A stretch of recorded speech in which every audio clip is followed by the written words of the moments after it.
अस्सलाम वालेकुम रहमतुल्लाहि व बरकातहू। दोस्तों, ये कुर्बानी करने के लिए जानवर को ज़िबा करने का तरीका मैं कोशिश करता हूँ आपको प्रैक्टिकल बताने की। तो ये आप जानवर को काबा शरीफ की तरफ मुँह करके इस तरह लिटा लेंगे और अच्छी तरह से पकड़ा लें किसी से, ताकि वो जो है उसको इज़ा ना हो ज़्यादा। अच्छी तरह से पकड़ने के बाद आप चाहें तो सीधा सुन्नत तरीका जो सीधा पाँव सीधे उसके पहलू पे रखेंगे।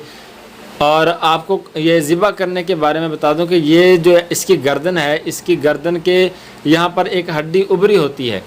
इस तरह से ये हड्डी इसकी उभरी हुई है, तो आपने इस हड्डी के ऊपर नीचे या हड्डी के ऊपर से बिल्कुल आप छुरी चला सकते हैं।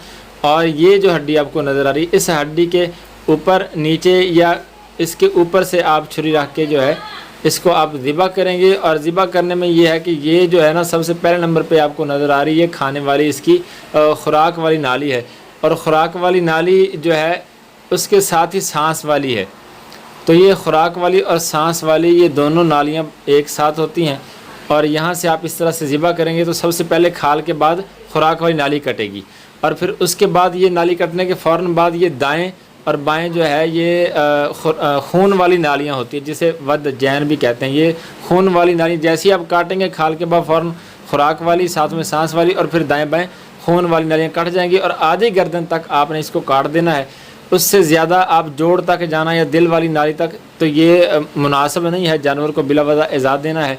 तो आप जो है आधी गर्दन तक तकरीबन ये खुराक वाली, सांस वाली और दाएं बाएं खून वाली नालियाँ होती हैं, ये कट जाती हैं। तो अब यहाँ से ऐसे काटेंगे, सीने की तरफ नहीं बल्कि इसके सर की तरफ जो है इस तरह से काटें कि जो मोहरा होता है यानी जो गर्दन का जोड़ होता है वहाँ तक छुरी चाहिए। तो इस तरह से आपका जानवर ज़िबा हो जाएगा।